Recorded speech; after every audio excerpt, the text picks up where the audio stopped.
മലപ്പുറത്തും കാസർഗോഡും ജയിച്ചവരുടെ പേര് നോക്കിയാൽ മുസ്ലിം ലീഗിന്റെ വർഗീയത മനസ്സിലാകുമെന്ന് പറഞ്ഞ മന്ത്രി സജി ചെറിയാന്റെ പ്രസ്താവന വസ്തുതാവിരുദ്ധം. ഇടതുമുന്നണി മലപ്പുറം ജില്ലാ പഞ്ചായത്തിലേക്ക് മത്സരിപ്പിച്ചവരിൽ ഭൂരിഭാഗവും മുസ്ലിം സമുദായത്തിൽ നിന്നുള്ളവർ. വിവാദ പ്രസ്താവനയ്ക്ക് പിന്നാലെ ഈ കണക്കുകളും ചർച്ചയാവുകയാണ്.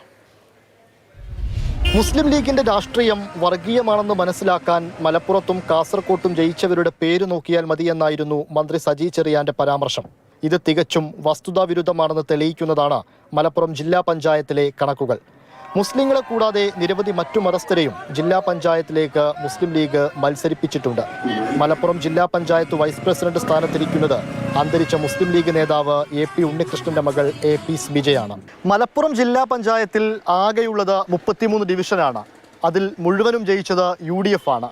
27 പേർ മുസ്ലിം സമുദായത്തിൽ നിന്നുള്ളവർ, 6 പേർ മറ്റു മതസ്ഥർ.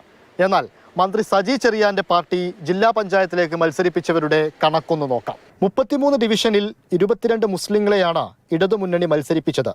11 മറ്റു മതസ്ഥരെയും മത്സരിപ്പിച്ചു. ഒരാൾ പോലും ജയിച്ചില്ല. ആരും ജയിക്കാത്തത് കൊണ്ടാണോ ഈ കണക്ക് മന്ത്രിയുടെ ശ്രദ്ധയിൽപ്പെടാതെ പോയത്? ഇപ്പോൾ ഈ പറഞ്ഞതും ഭരണഘടനാ വിരുദ്ധവും ജനാധിപത്യ വിരുദ്ധവുമാണ്. ജനങ്ങൾ ചെയ്ത വോട്ടിനെ മതം നോക്കി വേർതിരിക്കൽ ഭരണഘടനാ വിരുദ്ധല്ലേ?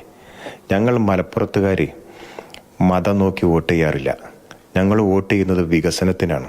സജി ചെറിയാന്റെ വർഗീയ പരാമർശം ഓത്തിച്ചാലിലെ അഴുക്കുവെള്ളമെന്നാണ് ജില്ലാ പഞ്ചായത്ത് വൈസ് പ്രസിഡന്റ് AP സ്മിജയുടെ മറുപടി.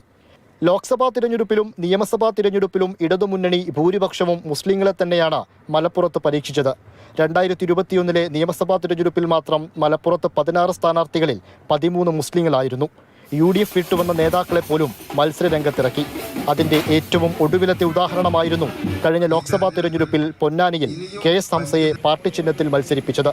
കോഴിക്കോട്ട് എളമരം കരീം സ്ഥാനാർത്ഥിയായപ്പോൾ കരീം കാ ക്യാപ്ഷനിൽ ബോർഡുകൾ ഉയർന്നതൊക്കെ മലയാളി കണ്ടു. KT ജലീലും V അബ്ദുറഹ്മാനുമൊക്കെ സ്വന്തം മുന്നണിയിലുള്ളവരാണെന്ന് സജി ചെറിയാൻ ഓർക്കണം. സജി ചെറിയാന്റെ വിവാദ പ്രസ്താവനയും ജില്ലാ പഞ്ചായത്തിന്റെ കണക്കുകളുമൊക്കെയായി ചർച്ചകൾ സജീവമാണ്. പരസ്പര ബഹുമാനവും മതേതരത്വവും ഒക്കെയാണ് മുന്നണികൾക്കുള്ളിൽ വേണ്ടത്. ഒന്നെങ്കിൽ സജി ചെറിയാൻ സ്വയം മാറണം, അല്ലെങ്കിൽ പാർട്ടി മാറ്റണം. ഇംതിയാസ് കരീം, മാതൃഭൂമി ന്യൂസ്, മലപ്പുറം.